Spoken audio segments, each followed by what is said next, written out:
Hey, it's Drybear, back with another Diablo 4 build guide, and today we'll be talking about the Lightning Storm Druid build. This focuses on lightning damage and using your spender Lightning Storm, which causes you to stand still and channel, but there's some awesome proc effects that we can apply on lightning damage in general and also on Lightning Storm to make the build super fun, and it gives you a lot of options with how you gear your character as well. But first, you should come hang out on my live stream, twitch.tv/Drybear. If you don't, then for the rest of your life, your shampoo will run out before your conditioner or your conditioner before your shampoo, but never at the same time. All right, let's talk about the Lightning Storm Druid. This one is super fun.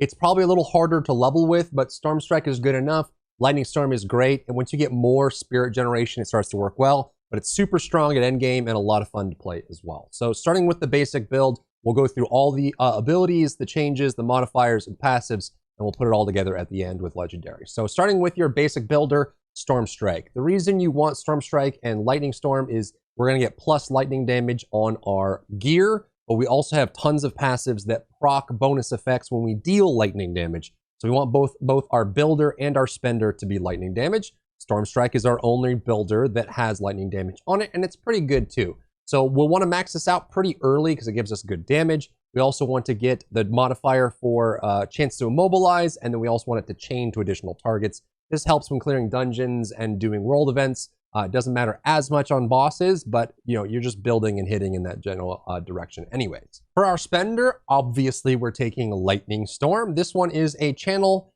and the longer you channel it, the bigger it gets. So you want to make sure that you're getting as high spirit as you can, as passive resource that you can. Ideally to maximum, because we have some modifiers that will benefit from that. You want to be able to channel it for as long as you can to get max stacks. Now, this ability has a built-in grace period where you can channel this again after a few seconds and it'll maintain its maximum charge, which is largest AoE, and you get more damage out of it. So you want to be able to manage that. So again, making sure you have as high a spirit as possible, channeling this for the max duration, and then keeping that stacked up by being able to have enough spirit, which is why it does better with better gear, but you'll see kind of as you play along with it. For the modifiers, we want to max this out as well. We want to take the path all the way to the end that increases the size of the Lightning Storm, and it preserves it for 4 seconds. I don't think the other choice is as viable. There might be some niche builds that use it, but I think being able to preserve the channel size makes the build a lot more playable and also a lot more effective as fights are emerging and you're moving around. Next, we're gonna grab Cyclone Armor, because with Legendaries, we can make this give us physical and non-physical damage reduction, which is useful. It's a nice defensive that keeps us alive. It does a little bit of damage to it, which is great as well, but primarily it'll apply a knockback and slow to targets that can be CC'd, and also will apply a vulnerable, and we do benefit from having a vulnerable on the target. This is just one way of many for us to be able to apply it. So it's a nice free defensive pickup. You don't have to put points in this while leveling. You probably will want to get some out of it later on just to be able to increase the damage reduction that you have, especially if you're running the legendary that modifies it, but this is going to be one of our defensive options. Next, this build is a resource hogs, and you'll see this as we go through, where we're picking up everything that we possibly can to make sure that we're maintaining our health, because we stand still a lot, and also our resource generation, because we need plenty of it. So we're going to pick up Blood Howl here as a great option. This one is another great defensive. It heals you when you activate it, and also will allow you to generate 20 spirit when you activate it.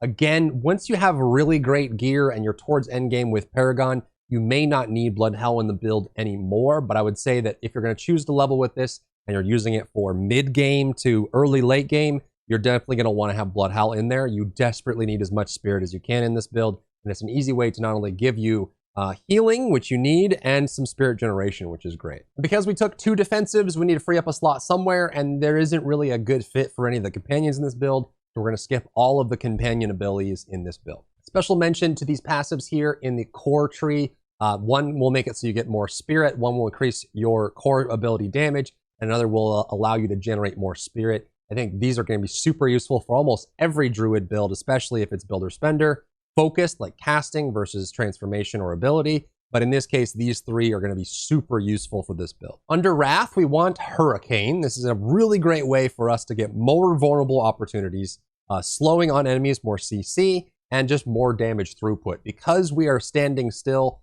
enemies are going to gather to us, and we're going to need to build tankiness to absorb that. But because Hurricane is about the size of a max charge a thunderstorm or lightning storm, you'll be able to do both those on top of each other. It has more chance to proc vulnerable, and we need vulnerable procking as much as we possibly can. And it gives us some nice options for scaling later once we unlock some late game choices. The Storm Lightning passive tree in the Wrath part of your tree is also very key for this. 2 of them are going to be more focused on storm nature, but there's 3 of these that are really good for your lightning damage specifically. So let's go through those. Elemental exposure is great for this. Your lucky hit chances have a chance to apply vulnerable to enemies when you're doing a storm ability. Excellent pickup here. You want to have high uptime and vulnerability. Endless Tempest is great for Hurricane and Cataclysm, which we're going to be running here. So it increases the duration of those, which gives you more uptime, which is great. Bad Omen, as we stack Lucky Hit in our build, has a chance to, when dealing damage to a vulnerable, immobilized, or stunned enemy, a Lightning Strike, which will scale with your lightning % damage on your gear, will hit the target again. So you get more bonus damage off that. And because we're constantly hitting enemies over and over and over and over, especially on marking vulnerable with all of our storm abilities, and we're immobilizing and stunning if they're CCable, we get a lot of value out of this with our gear working just right. Electric Shock is also super valuable. More lucky hit here, dealing lightning damage to enemies, has a 5% chance to immobilize them for 3.15 seconds, which will proc Bad Omen, giving you extra lightning damage. If the target is already immobilized and tries to immobilize them, instead, the lightning damage dealt to them is increased. So you get more passive proc damage. You pull the enemies in, you just Lightning Storm and Hurricane and Cataclysm, and it just starts wiping screens with lightning damage. Charged Atmosphere is a great one to level up to level 3 early because it gives you constant lightning strike damage at any nearby enemy, which can proc even more of your other passives with lightning damage. So this whole entire tree is useful for this build. For Ultimate, we pick up Cataclysm. We have some nice benefits here, especially if we scale up the duration of Cataclysm and Hurricane. It gives us more storm, but also we'll do lightning strikes constantly while it's active. It'll knock back enemies, which if enemies are knocked back, there's modifiers for that as well. And we have a chance to make enemies vulnerable. So Cataclysm applies vulnerable and benefits from vulnerable. Hurricane, same thing. Lightning Storm, same thing. So you get value out of all of that. So we have this active, and it's going to continue to proc all those passives we just took in the Wrath tree, as well as our key passive. And lastly, our key passive is Perfect Storm. Storm skills grant 2 spirit and deal 20% increased damage when damaging a vulnerable, immobilized, or slowed enemy. And this is great because while bosses cannot be immobilized or slowed, you still can make them vulnerable. You have plenty of ways to do that. And if you have good gear with good speed on it, you can also just have almost perfect uptime on vulnerability, which means that as you're dealing damage, you're generating spirit, which also includes your builder, by the way. So when you put everything together, your spirit generation is insanely high. And I'm hoping that with Paragon, you get to the point where you can actually just freely channel Lightning Storm constantly until you have to use an ability to break it because you have so much spirit generation from all of this. So I'm excited to see this build fully fleshed out at the very end, at the peak of it. So I think there's some really cool opportunities for it. Now let's get into the Legendaries, because this is where things, I mean, just think about all the synergies that exist in the build already. You're going to see even more coming from the aspects in the Codex and your Legendary drops. The first one is going to be critical strikes with storm skills charge the air around you for a duration, causing a lightning strike to periodically hit an enemy in the area for 420 lightning damage. This duration can be extended by additional critical strikes. And this actually scales with all modifiers, by the way.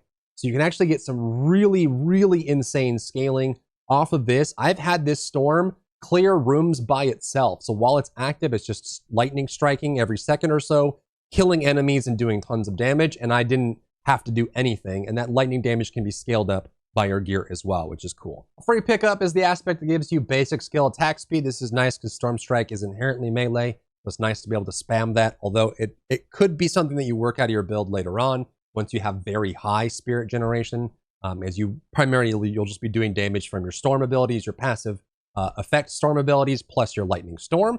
But this is great for leveling and for building spirit if you have trouble building it. You can also work in Night Howler's aspect as long as you're running Blood Howl. The extra crit strike chance is nice because there's a lot of modifiers that proc off critting with your storm abilities. So having this in the build means that when you have Blood Howl active, it's great. you get extra crit, and it also can apply to teammates that are nearby as well. I didn't get a chance to test Aspect of Retribution too much here. I think it would depend. I would want to run this in a build for like several days or weeks just to see if we're getting good value out of it. So I'm not exactly sure when distant to close enemies, where that drop-off distance is. It might be towards the edge of the lightning storm, which means that as enemies that have projectiles start attacking you constantly when you have high density in dungeons, you may actually get good value of this. Not only are you going to stun them, which means it reduces the damage they're dealing to you, but also means that you do more damage to them.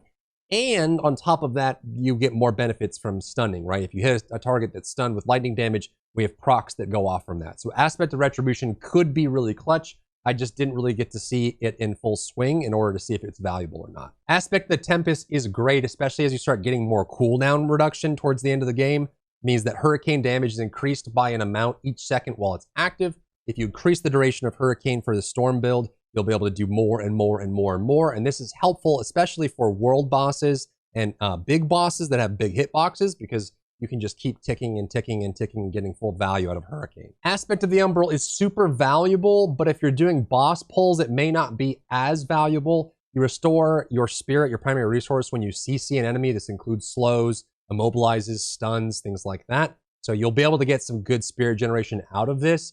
It just may lose value depending on what content you're doing, but it is worth testing if you want to have something included in your build. Aspect of Cyclonic Force is an easy pickup here. Anytime you're running Cyclone Armor, if you have room in your build, run this. It gives not only magic damage reduction, but also physical damage reduction for Cyclone Armor, and gives it to teammates, which is huge. It's amazing. This is one of the best ones.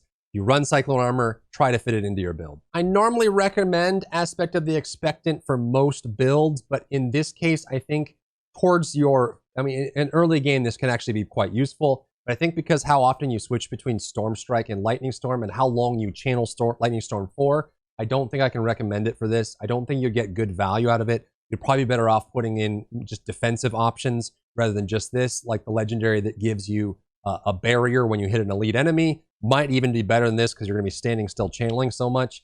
So I don't think this fits in the build at all. Overcharged Aspect. Finally, a build that uses this. We'll be stacking a bunch of Lucky Hit on our gear for this build, so we do want to pick this up. What's great about this is that you have a chance when dealing lightning damage, which we do it all the time, to overload the target, causing any direct damage you deal to them to pulse an AoE.